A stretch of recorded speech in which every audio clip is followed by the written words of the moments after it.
Welcome. Today we're going to take a look at vocabulary choices and what those look like in your writing.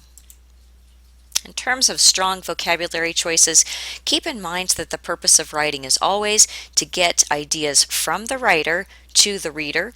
You want to do that in the most effective and clear manner as possible.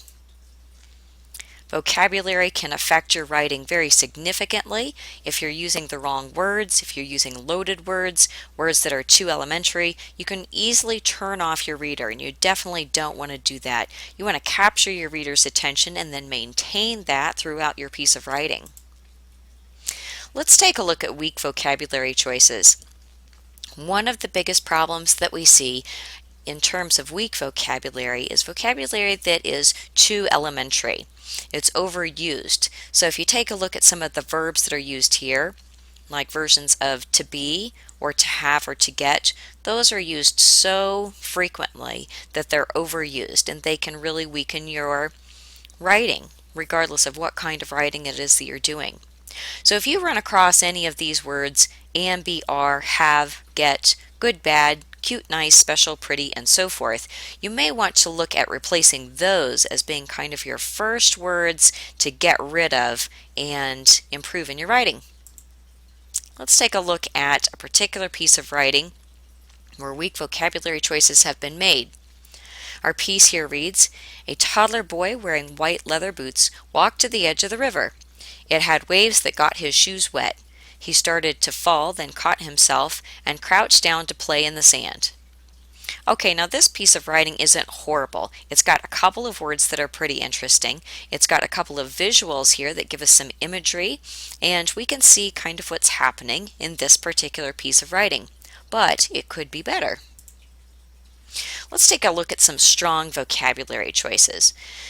Now, depending upon what class it is that you're in, what your writing assignment is that you're doing, and what your grade level or your age level is, you're going to choose different vocabulary choices depending upon those things.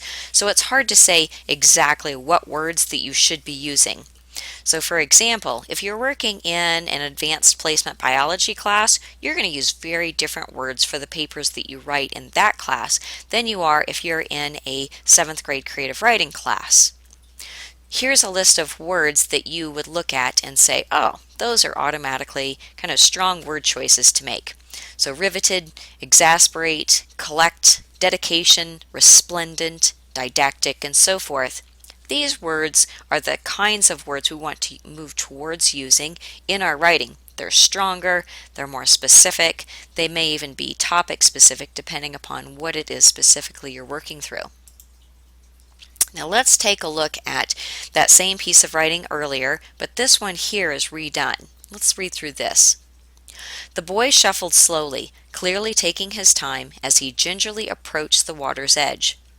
Waves lapped at his little baby feet and curled over the toes of his white leather booties. He stumbled and thrust his arms out for balance like a tiny bird taking its first steps, then crouched on his diapered bottom and jammed his chubby brown fingers into the moist, silky sand."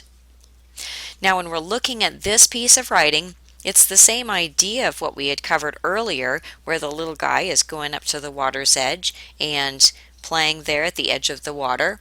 But this here uses different word choices, different vocabulary. That different vocabulary gives a very different kind of picture for the reader. The reader has a lot more imagery. As I read through this one, I can see this little boy walking up to the river's edge. I can see so much more of this picture because of the different words that were used. So this is a much stronger use of vocabulary than the earlier piece. Let's take a look at this piece here. I've highlighted words in red so that you can see some of the more specific words that are used in this piece here. How would you really know if your drug dosages are too high for you? Regardless of how much trust people may have in the medical industry, consumers have to remember that all pharmaceutical companies are in business to make money. No matter what products that the pharmaceutical companies are making, antidepressants, vaccines, or painkillers, their purpose is to make sales and increase profits. This creates a challenging situation for a person who needs a particular medication but is unsure if the dosage or usage recommendations are correct.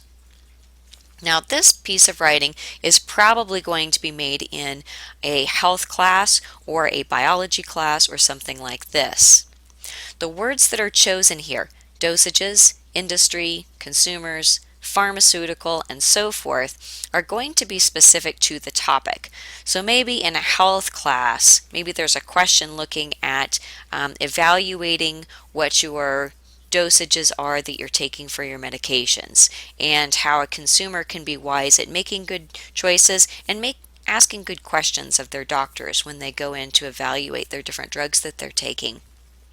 So for this particular piece of writing, we have specific words that are related exactly to health or biology or something like this that are going to be specific to that topic.